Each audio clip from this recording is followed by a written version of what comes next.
So, I'm not really sure how to start this. My voice sounds pretty off because I had COVID a few weeks ago, and I don't know, things just haven't came back 100% yet.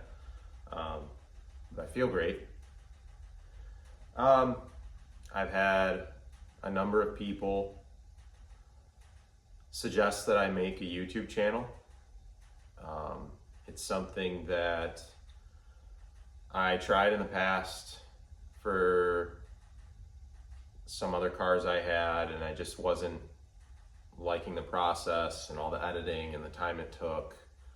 And it's not so much the hard work, it was the time it was taking away from working on the cars, restoring them, building cool race cars and stuff like that. So let me turn this off.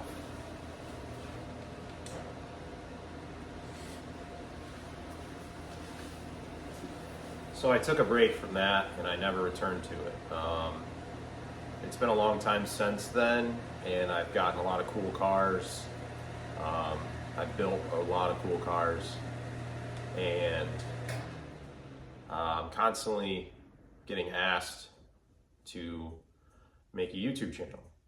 I just don't particularly like the YouTube channel, I guess, lifestyle, you could say. It's a lot of work. I respect the guys that have the patience to do so, but it's so much editing and filming that it really does take away your time from what I feel is doing what I love, which is to find cool cars, work on them, build them, drift them, crash them, whatever.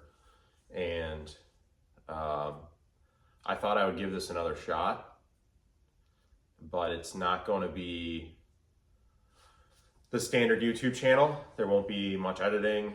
There won't be a whole lot of, clickbait and stuff like that. I'm not going to be searching for things to entertain people with. It's mainly just going to be what I got going on in the garage or at home or whatever. And if you guys are interested in it, cool, I appreciate it.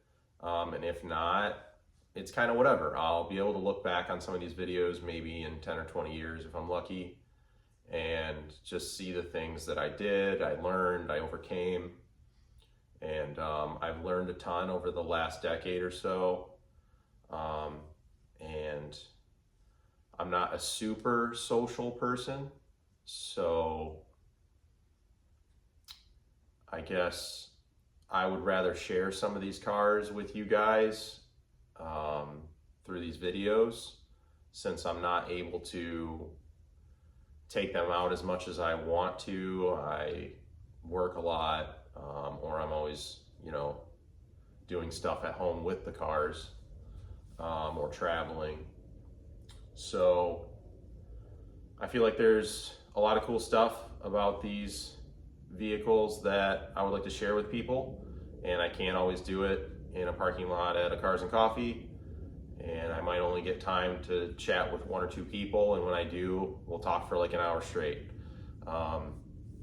And that's what I like to do. I like to share my passion for what's going on and hear what you guys are doing, you know, friends and their builds. And I feel like the car community is sort of getting away from unique builds or restorations, and I get that. It's easier, it's way less stress.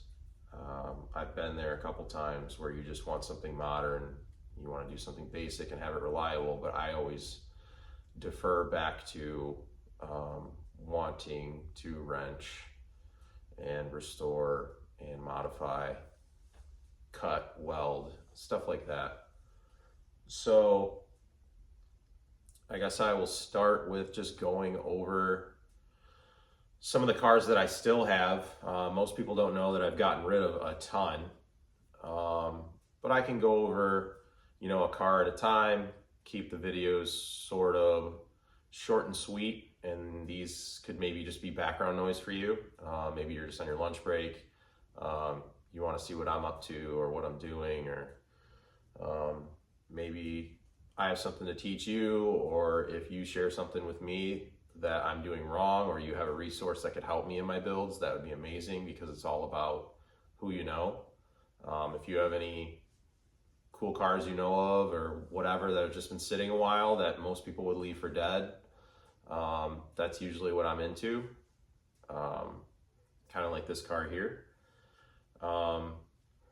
So yeah, this will be sort of the introduction to, I don't know how many videos. It could be 100, it could be 1. This video could never make it to YouTube. You might never see it. The audio might suck, and if the audio sucks on this, when I play it back, I might not even upload it. Because I say I won't edit videos a lot, but I don't want to put a mindlessly horrible video up for you guys to just struggle to hear or see. But anyway, cut straight to it, which is what I want to be, is straight to the cars. So this is a 1974 Porsche 911. It's a Targa, which in the Porsche community, air-cooled world, they're less desired. I don't understand why. I'm a huge Targa fan on like all chassis. I think it's like the best version of a car you can get, but something about Targas people don't like. I don't know if it's like the chassis stiffness or the production numbers. Who cares about production numbers? If the car is more versatile, it looks cooler. You can take the top off, but it still kind of looks like a hard top. I get the convertible thing, like, or the cabriolets, like they don't look as attractive to me. But a Targa, it still has that hard top look. That sleek roof line isn't quite there, but you get the trade-off of being able to take the roof off. So this car, I saw it parked in a driveway with a really crappy car cover over it, and it had flat tires, and I had just driven by, and I'm like, man, I recognize that shape. And I saw like the fender lines under the cover, and if I feel like editing, I'll show you a picture of what I found it looking like anyway. But I could kind of tell what it was. The thing that threw me off was like the whale tail under the car cover, and the roof line having a Targa line, which I'm like, okay, if this was a real turbo, it wouldn't be a Targa, and why is it so wide? And if it is wide, it must have like a cheesy wide body kit on it, because most of them were like fiberglass, they were poorly done. There's a lot of bad kits on 911s over the years. So I would intermittently drive by this house and just kind of see if anybody was home. I don't want to pester anybody. I'm definitely not very pushy when it comes to acquiring cars like this. Like, these people don't typically have their car for sale, and I don't want to bother them. I don't want to, you know, be so much of an annoyance that it hinders their life. So I would just cruise by once in a while, maybe knock on the door. No one was ever home. So, and I wouldn't go by that much, maybe once every 2 weeks or so, but I kept trying. And there was even times where a month would go by where I wouldn't even try. But I saved the address, and one day I went and I got my hair cut or something. And this car was pretty far away. It was like an hour drive or something. So I'm like, you know what? I have like an hour to burn. So I'm going to drive out there and just look at it and just see if anyone's home. By the time I got there, it gets dark so soon now. By the time I got there, it was dark out.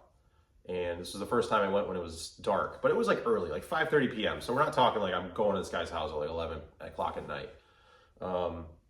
I saw a light on, which was surprising because I may have driven by at dark before and there were no lights on. So it kind of like sparked in my mind, like, oh my God, someone's home.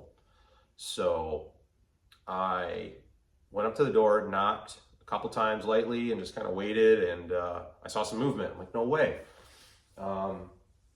So this guy, Paul, comes to the door.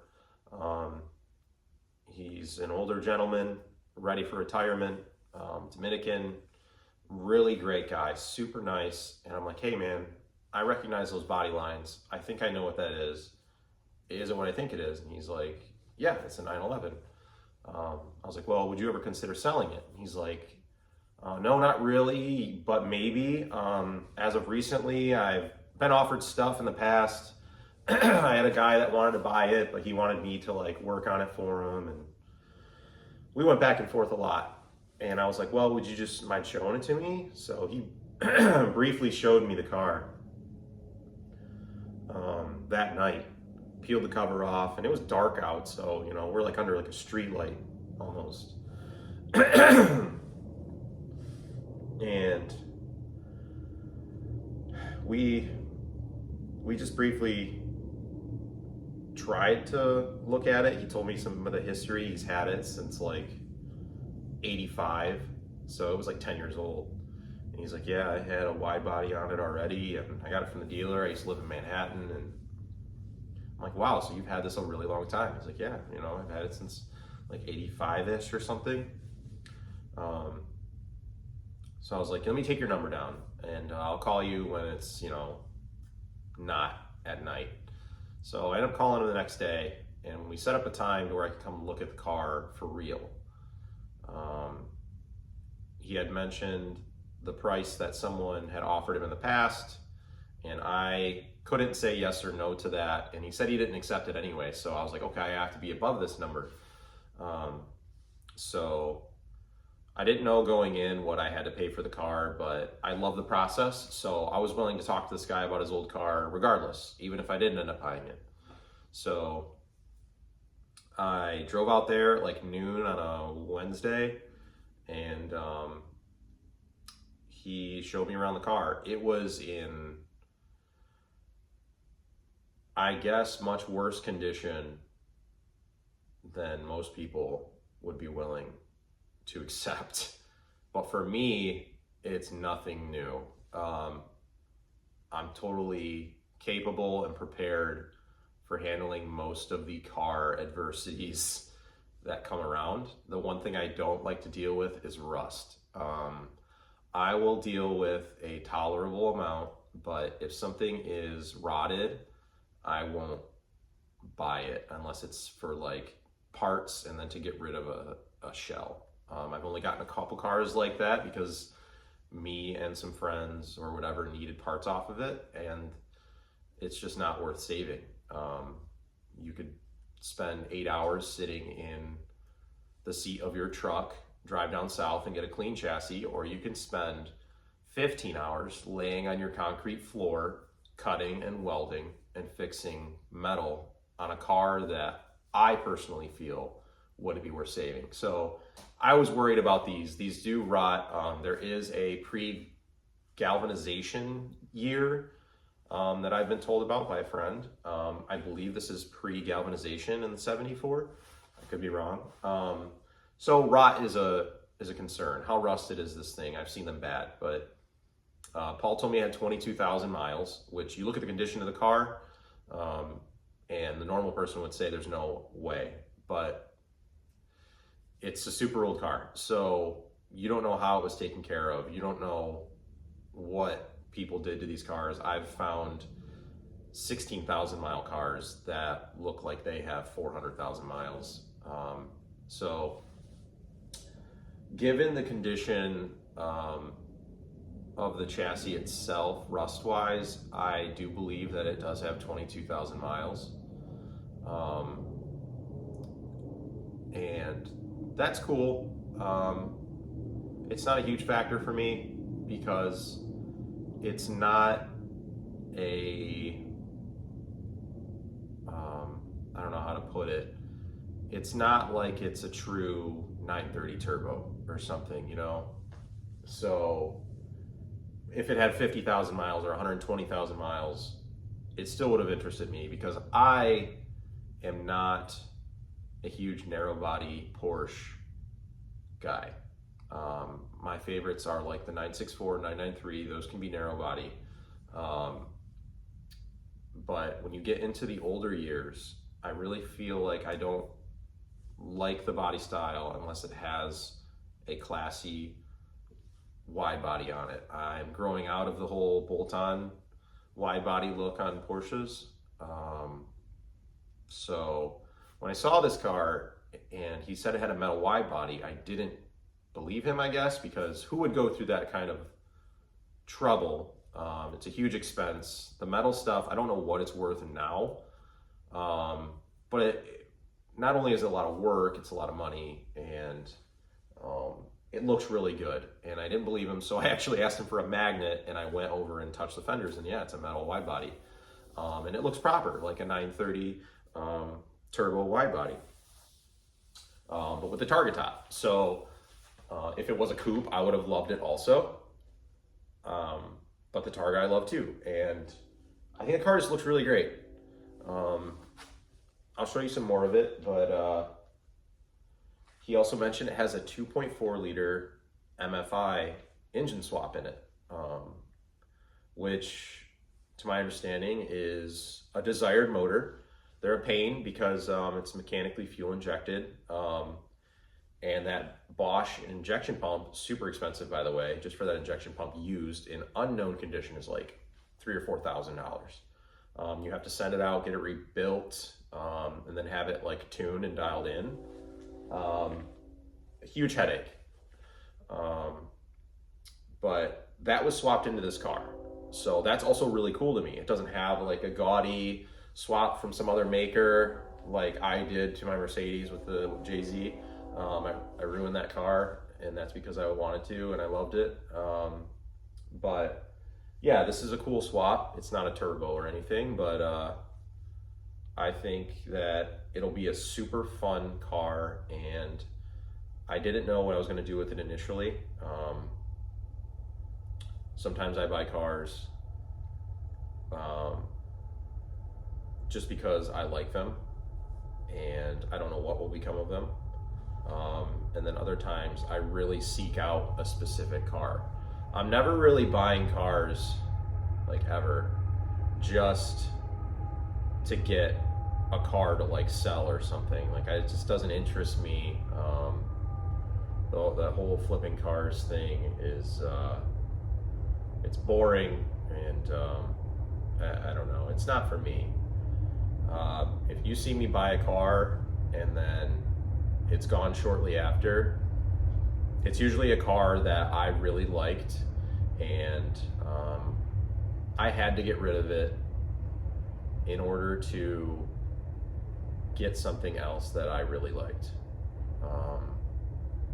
And if it's a pretty cool car, usually they're older, then I'll put some work into it. I'll put it back where it's in a state that most people would find acceptable and worth saving, because a lot of these cars, like I said earlier, are left for dead, and just like this one.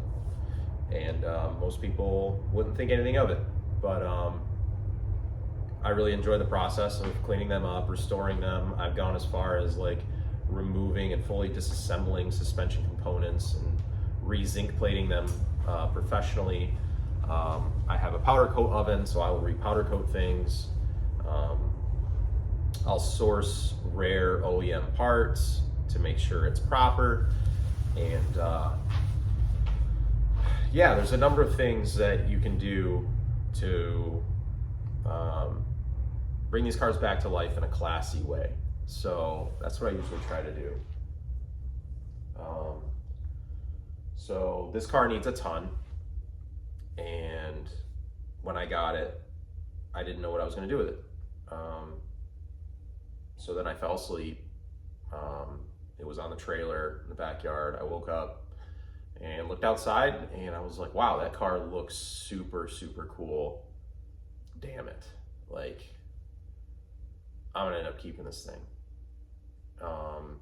So I have some other project cars that they don't take me long to complete.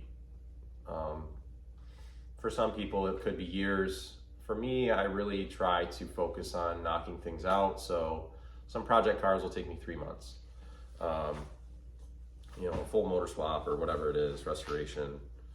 And I have like some empty chassis and parts laying around. I'm like, you know what? Maybe I could get rid of some things and focus on this 911. So I think that's what I'm going to do right now, unless I hit some crazy roadblock where it's like, I don't know. Everything looks pretty good so far, but who knows? There could be something with challenges with the motor or something that's just outweighs the advantages of getting the car running. But the car doesn't run now. I haven't tried though. I put a battery to it and a bunch of electronics work, which is always a good sign. The motor swap is not it's not like a bolt-in type deal. There's some wiring that's involved that a friend told me about, and he actually wondered if the car had ever ran before. So I looked at it. It looks like it's ran before. The fuel pump cycle's on. I believe there's like a secondary electric fuel pump that feeds the mechanical fuel injection pump. I don't know a lot about that yet, so I could be very wrong.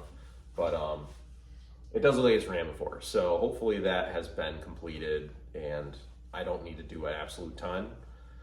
I'm sort of expecting to have to drop this motor out and do like a refresh or a reseal, go over everything, check to make sure like head studs aren't broken, which is common on 911s.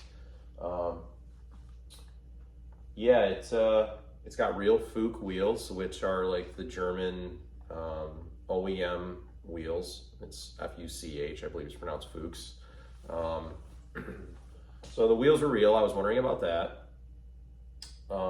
He added that spoiler and trunk lid, which it's kind of like up badging your WRX, but I mean, at this point in the car's age, who cares? Because it looks really cool. I'm not a fan of like up badging, like, you know, I feel like it's okay to put a Cobra bumper on a Mustang, just don't put Cobra badges on it, you know? So this thing says turbo, I feel like that has to come off, or a turbo has to go on, and that would justify it, right? But yeah, I think it's a classy looking car. The front bumper is fiberglass, and it needs a little bit of repair work, but I've done a bunch of fiberglass from crashing my drift car 4,000 times. And the interior needs a restoration. The plan for the interior is I'm likely gonna remove all the carpet. It's gotta go. The seats, the covers gotta go. They're ruined. So I'm gonna do a new carpet kit all throughout, reupholster the seats, remove the steering wheel probably today, and take it to a friend's upholstery shop. He actually might have a carpet kit for me that he may donate to the build, which is super cool. This isn't like a sponsored thing. This is just like, he's a super nice guy. And then, yeah, reupholster the steering wheel. Probably do a dash overlay because an OEM dash is like $1,400. And I don't know if I want to get that far into this car with like, I can really go deep into cars and I don't know if I want to go that far with this thing. So a classy looking overlay, they're pretty cheap. I've seen how they look. Sometimes you can't tell unless you really look. And I think if this was a different vehicle, maybe a rarer, cooler, more expensive car, I would go for the OEM dash, but I think an overlay is fine. The paint, I'll probably get it all repainted. it definitely has some signs where water got in behind seals or underneath a chip in the paint and it started to surface rust. Surface rust is fine. Knock it down, coat it properly, repaint. That's fine. What you're really looking for is like rot. You can push a screwdriver through it in 25 different places, then you got problems on your hands. But if it's just surface rust that you can knock down and treat properly and paint, then you're probably fine. So yeah, this car definitely needs a paint job. I'm not sure who's going to do that yet. It's not going to be like a show car paint job or anything. I'm not a huge fan of those. Maybe because of the cost, right? Sure, I'd love to paint a car for $12,000, $13,000, $14,000, which is what a real paint job should probably cost. I just have a hard time justifying it because it removes so much budget out of other things in the car. I feel like on classic cars, mediocre to okay paint jobs are perfectly acceptable because they are old cars. I've seen Countachs for $600,000 that have a 2 out of 10 paint job, and that's just because they're original or whatever. But I feel like if you're going for that 8, 9, 10 out of 10 paint job, your car is probably modern and it should be really nice. But if you have an old car from the 90s or the 80s or even the early 2000s now, that's old, unfortunately, then a mediocre paint job's fine. Flaws, imperfections, whatever, it's just cool just to see the car on the road. So if you're rocking a 2 out of 10 paint job with your 90s JDM or whatever, then you should probably get it painted, bump that up to a 6 or 7 out of 10. But the whole $12,000, power to you. I just don't have it in me to spend that much money on a paint job. I would probably do it on my Diablo. I'd spend probably whatever somebody told me to make it right because it deserves it. But that's probably the only car that I could justify it on. And fortunately, the paint is good on that car for the most part. So yeah, I can walk over this car with you and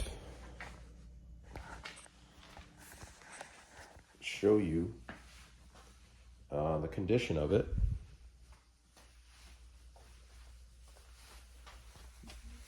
These tires are ridiculously old. They're I believe it was pre-2000. The date codes on tires went to a 3-digit, and then after 2000 or something, they went to a 4-digit. So these are 3 digits, so they're older than 24 years old. And then it ends in a 6, so it's either an 86 tire or a 76 tire. The car's a 74. He got the car around then and said he never put tires on it. So I believe these tires are from 76. They're a Pirelli Cinturato P7. They actually ripped the tires because they were like glued to the concrete when I pulled this thing up my trailer on the winch. So these things are extremely old. A friend of mine told me that they're so old and so cool looking, like the tread pattern is cool. They look like a nice tire. He said that they're so old that Pirelli started making a replica for people. So, yeah, these things, I've never had a car this old in general.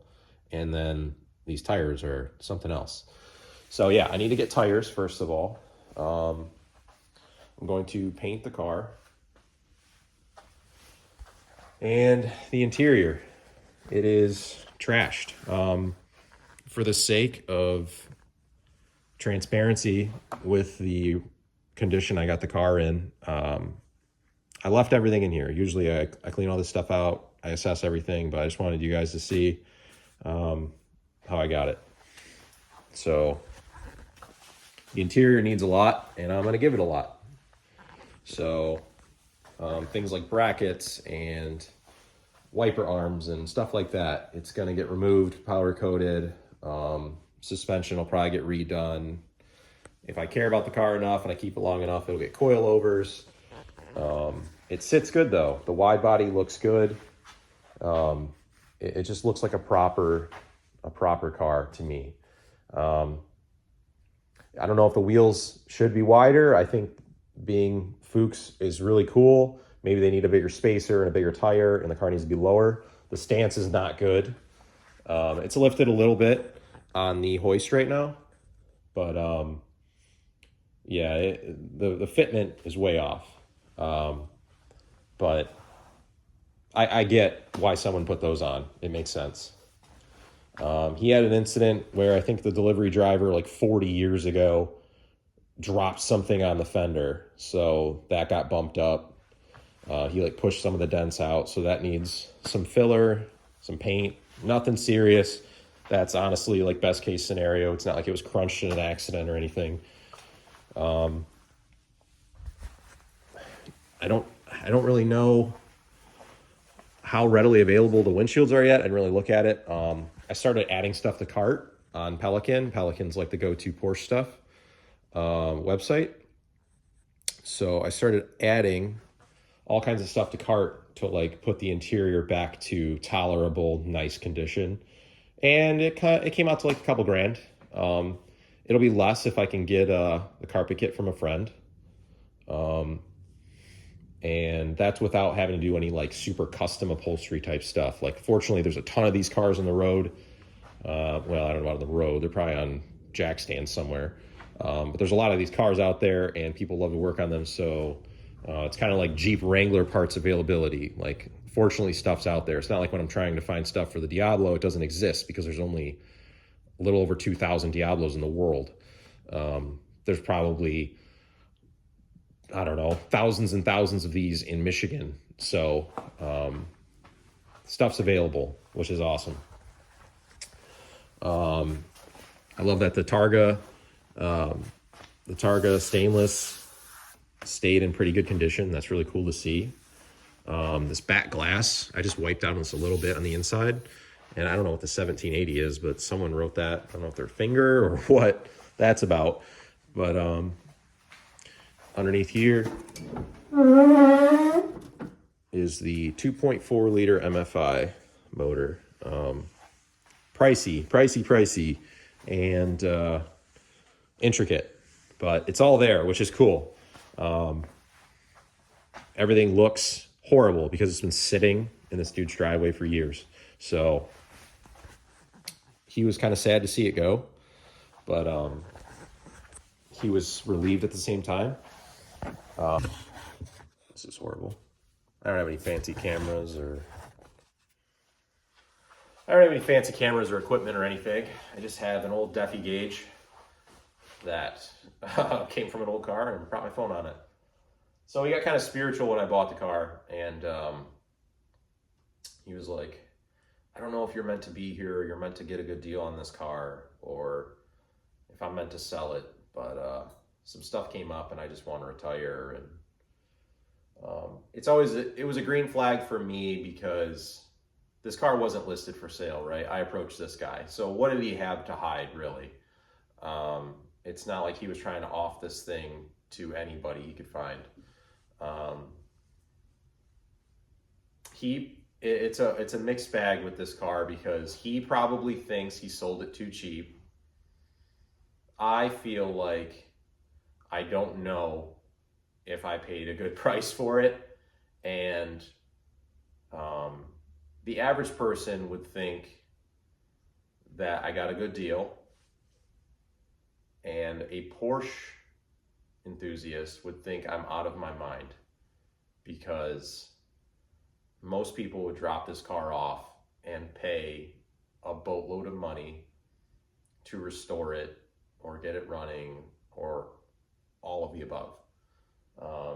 So if I wasn't able to do some of that stuff, then I wouldn't have bought it. Most people probably wouldn't have or shouldn't have. But for the DIYers like me or you guys, you know, I feel like we like this stuff.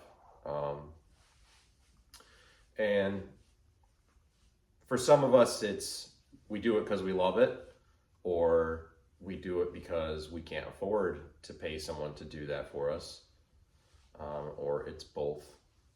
So I feel like with 1 or 2 cars, sure, I could swing it having someone do it, but with as much as I love cars and I want to work on them all and have them all and experience all the different cool classic cars there is, I couldn't afford to pay a shop to fix all these things for me. There's no way.